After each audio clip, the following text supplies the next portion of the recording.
Nacido el 23 de enero de 1898, Sergei Mikhailovich Eisenstein vive sus primeros años en la entonces ciudad rusa de Riga, donde su padre, un ingeniero civil, trabaja en la construcción de barcos. En 1910, su familia emigra a San Petersburgo.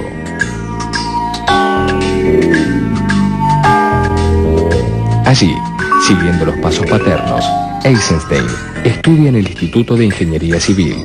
En 1917, con el comienzo de la Revolución Rusa y bajo su efervescente influencia, decide alistarse en la Fuerza Roja y ayudar a producir espectáculos de entretenimiento para las tropas.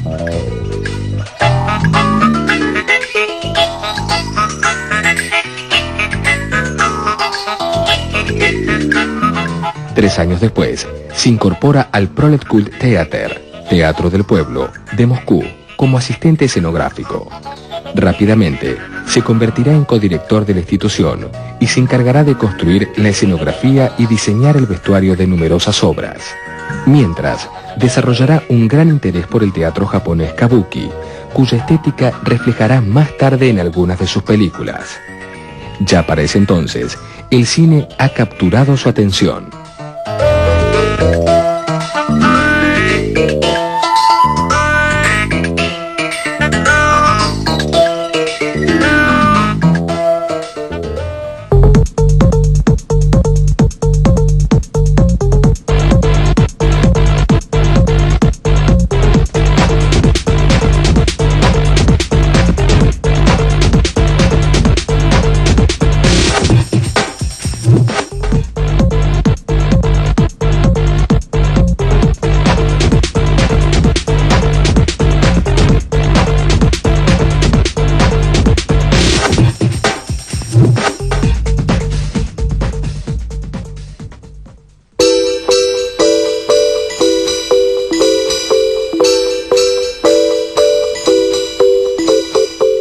En 1924, Eisenstein publica en la revista Lev una serie de artículos en los que desarrolla su particular visión sobre ciertos procedimientos formales del teatro.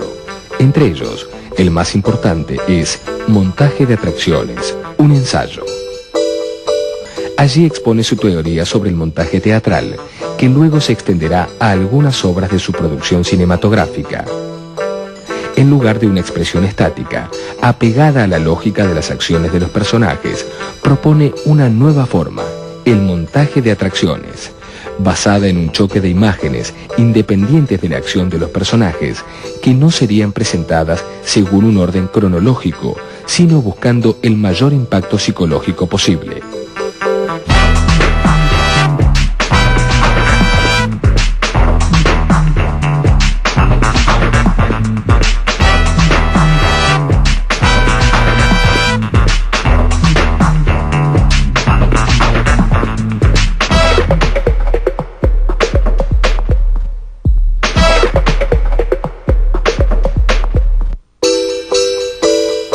Eisenstein toma la palabra atracción en un sentido casi filosófico, como una sensación violenta impuesta al espectador y que permitiría establecer en su conciencia la idea que el director desea comunicar.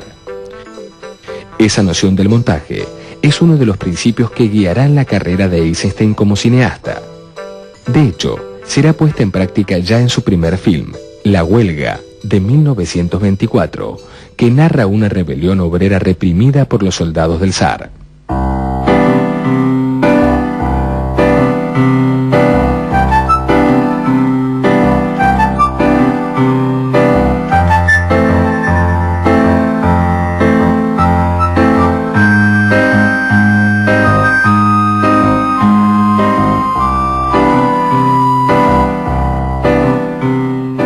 El efecto es verdaderamente impactante, si bien la realidad objetiva se ve considerablemente falsificada.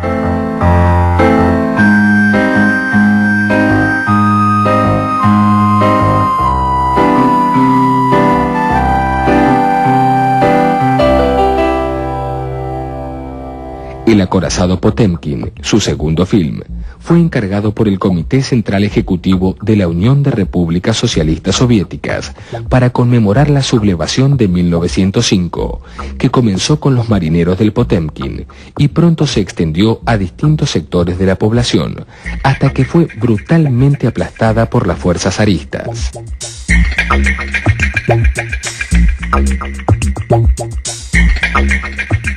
Rodada en el puerto y en la ciudad de Odessa en 1925, el acorazado Potemkin combina el estilo experimental de montaje que el director ya había ensayado en su película anterior, con una narración más tradicional. Eisenstein prescinde de la filmación en estudio, del maquillaje, de las escenografías construidas y de la categoría de personaje como figura individual.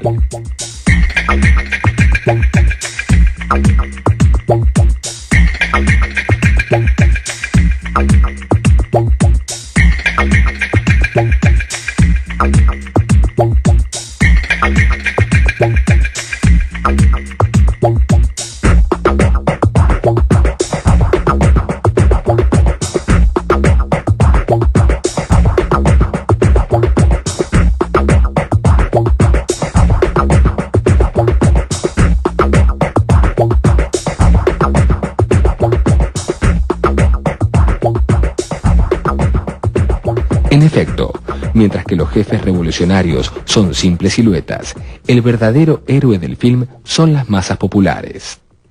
El guión de Eisenstein crea dos personajes colectivos coherentes, el acorazado y la ciudad. El drama nace de su diálogo y de su unión. El punto culminante del acorazado Potemkin es la famosa descarga de fusilería en las escalinatas de Odessa, probablemente una de las escenas más citadas en la historia del cine.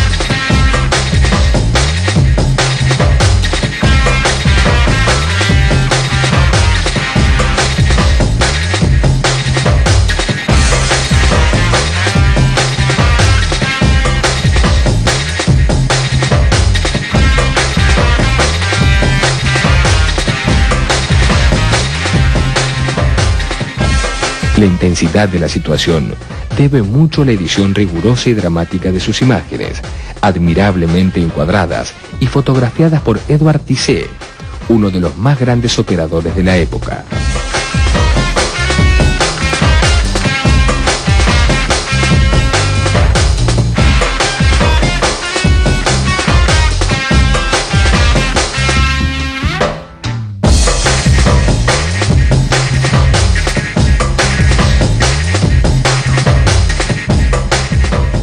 La escena es un ejemplo perfecto del estilo de Eisenstein, que une las teorías literarias y teatrales de la vanguardia alemana o francesa con los postulados de los cineastas soviéticos Dziga Vertov y Leon Kuleshov, transformando todas las influencias a través de su propio genio.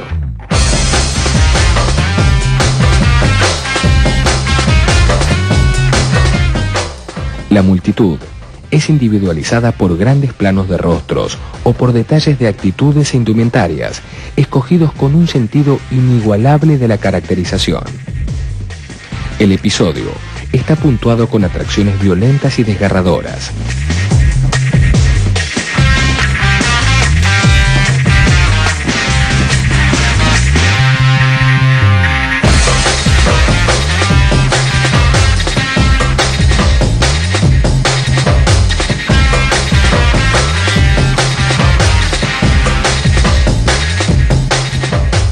Lo que surge a partir de la culminación estética del acorazado Potemkin es un cuestionamiento directo a las películas de David Griffith y al cine americano en general.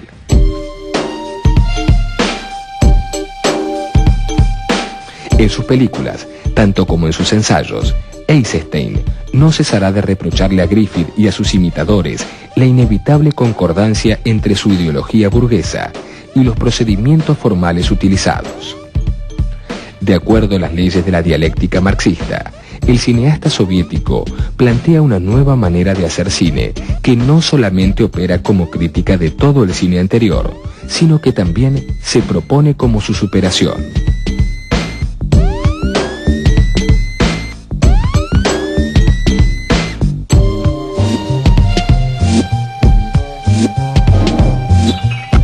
Con el reconocimiento ganado por el acorazado Potemkin, Eisenstein emprende la filmación de Octubre. El film, encomendado para conmemorar los 10 años de la Revolución de 1917, describe los cambios de poder en el gobierno soviético luego del triunfo popular, la entrada en escena de Lenin y la batalla entre los bolcheviques y sus enemigos políticos y militares.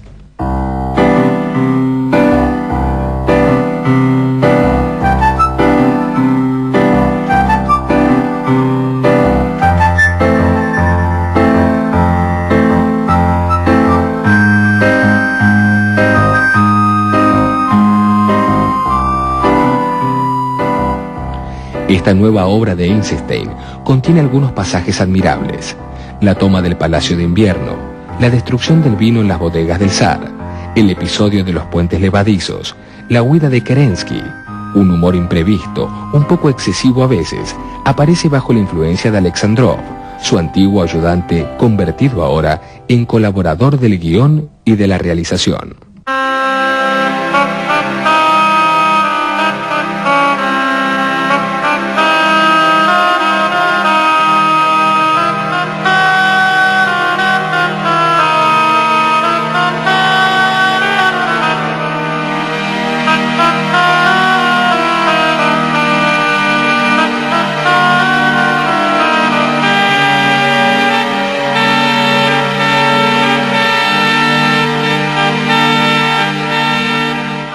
Para la época en que surge el cine sonoro, Eisenstein redacta junto a los realizadores Alexandrov y Pudovkin un célebre manifiesto en contra del cine hablado, titulado Contrapunto Orquestal.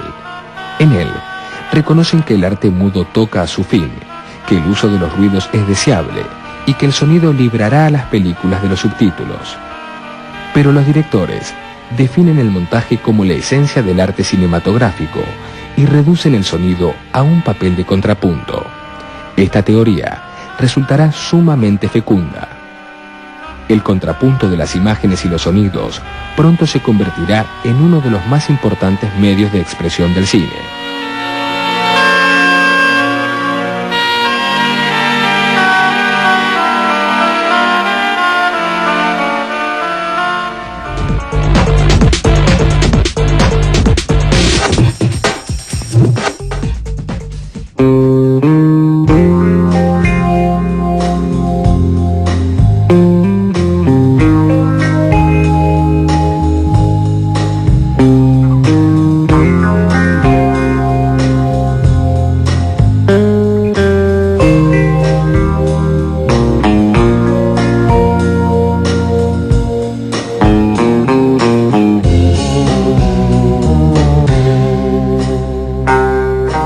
En 1929, Eisenstein filma Lo viejo y lo nuevo, que, en el resto del mundo, se conoció en una versión mutilada bajo el título de La línea general. La película ilustra la colectivización de las sociedades rurales. Nuevamente, Eisenstein prescinde casi por completo del estudio y las escenografías, pero ahora, la masa del pueblo ha cedido el protagonismo a algunos héroes individuales. Su idea es que el cine debe capturar lo real. Continúa, por otros medios, la fórmula de Louis Lumière, la naturaleza tomada en lo vivo, y define así sus fines: reproducir la vida en su verdad, en su desnudez, y desprender su alcance social, su sentido filosófico.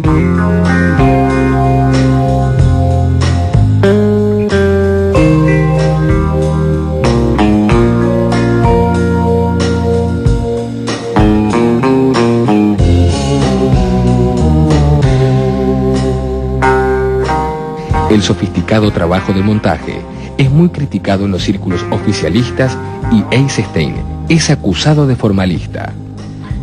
En algunos casos, la compaginación se resuelve en metáforas poco comprensibles, mientras que en otros el resultado es un simbolismo ingenuo.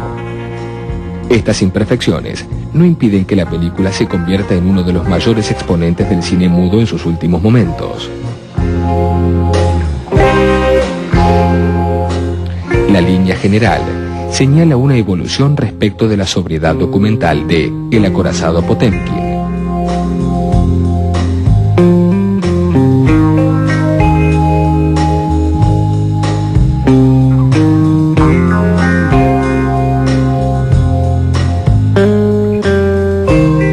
A la perfección del montaje y del encuadre, a la violencia de las atracciones, se unen ahora preocupaciones plásticas más acentuadas. La búsqueda de un leitmotiv, la conjugación de las formas, el contrapunto de imágenes, las amplias metáforas visuales. La línea general es, en este sentido, un poema lírico tan calmo y expansivo como violento y compacto había sido El acorazado Potemkin.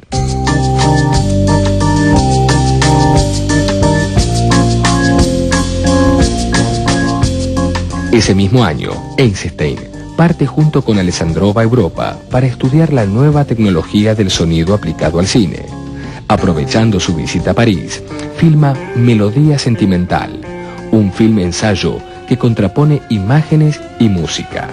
En Europa, el cineasta y su obra son muy bien recibidos por los círculos artísticos e intelectuales. Conoce a James Joyce, a Le Corbusier, a Jean Cocteau, a Gertrude Stein, a Abel Gance.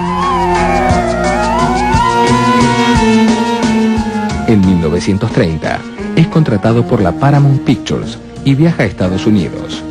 Allí conoce a los cineastas Charles Chaplin, a Walt Disney, a Joseph von Sternberg y trabaja sobre las adaptaciones de dos novelas, El oro, de Blaise Cendrars, y Una tragedia americana, de Theodore Dreiser. Sus guiones son considerados muy complicados y la productora exige cambios, pero Eisenstein decide romper su contrato y parte hacia México.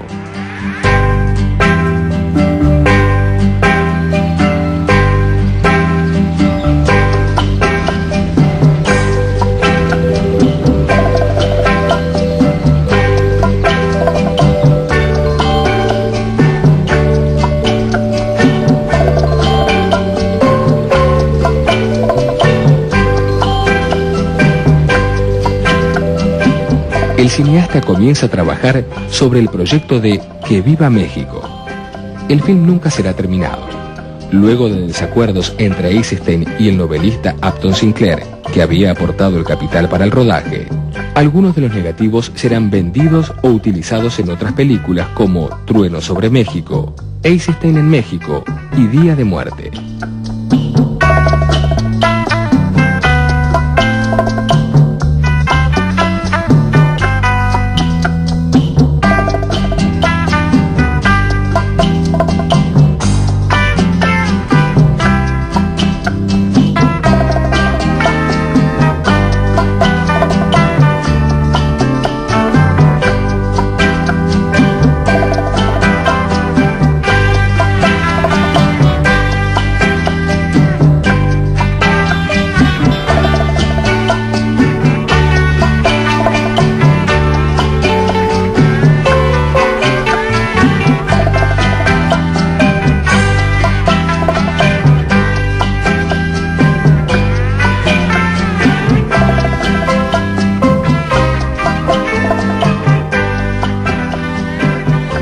De regreso en Moscú, Eisenstein descubre que ha quedado descolocado frente a las nuevas políticas oficiales.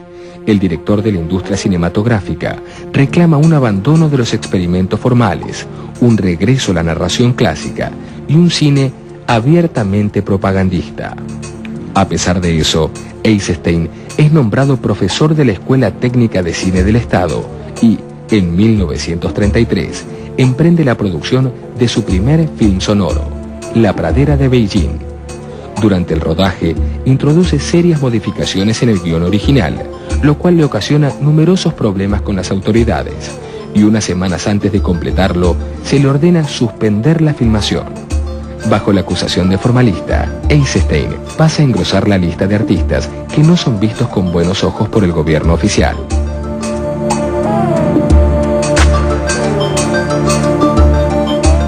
En 1937, Eisenstein es autorizado a realizar una nueva película, aunque bajo condiciones muy restringidas. Ante la consolidación de Hitler en el poder y el avance del nazismo en Alemania, la estrategia oficial de Stalin era promover el sentimiento antigermano, glorificando a los héroes de la patria y exaltando el nacionalismo ruso. Alexander Nevsky, entonces, será una épica medieval que recupera al legendario príncipe ruso del siglo XIII, que luchó contra los teutones.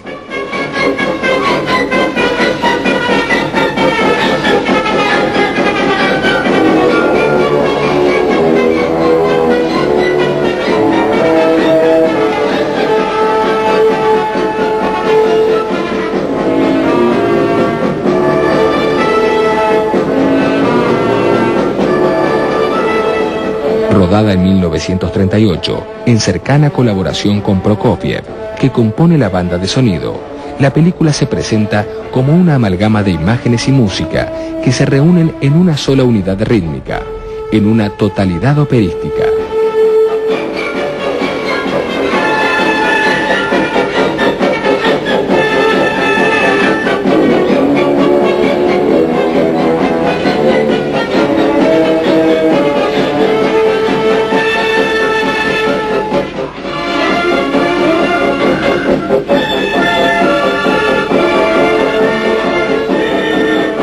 La suerte de Alexander Nevsky estará asignada por los vaivenes de las relaciones entre la Unión Soviética y Alemania en los albores de la Segunda Guerra Mundial. Primero la película es un gran éxito, luego, cuando se firma el Tratado de No Agresión, será retirada de circulación y finalmente, al declararse la guerra, volverá a ser exhibida con fervor patriótico.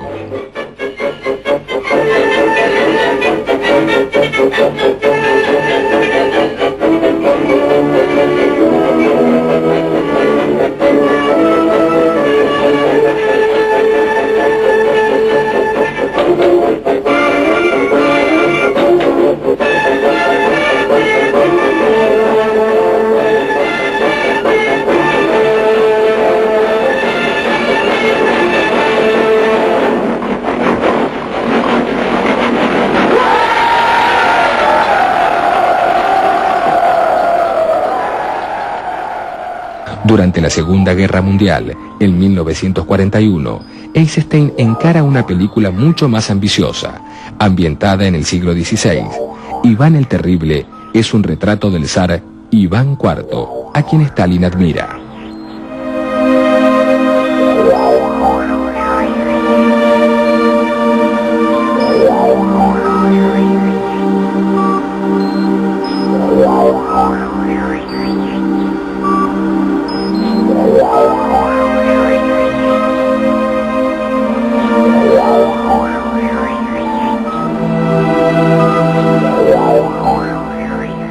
En esta oportunidad, el proyecto de Eisenstein se extendía sobre un nuevo elemento, el color.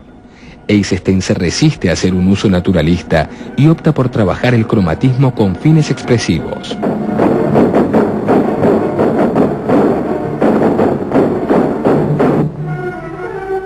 El film se plantea originariamente como un monumental fresco épico en 3 partes. El rodaje de Iván el Terrible, primera parte, comienza en 1943. Estrenada en 1944, resulta un éxito y Eisenstein recibe incluso el premio Stalin. Iván el Terrible, segunda parte, terminada en 1946, en cambio muestra un Iván tiránico y sanguinario que parece anunciar las purgas del stalinismo. El film es prohibido y el material que Eisenstein había registrado para la tercera parte es destruido.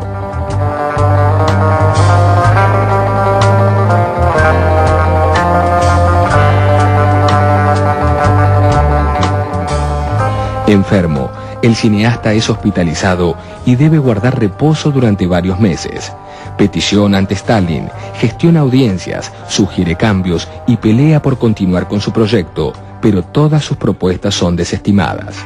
Todavía convaleciente, se dispone a volver a su trabajo, pero unos días antes de cumplir 50 años, muere. el 11 de febrero de 1948. Iván el Terrible, segunda parte, recién podrá exhibirse 10 años más tarde, durante los actos conmemorativos del 60º aniversario de su nacimiento.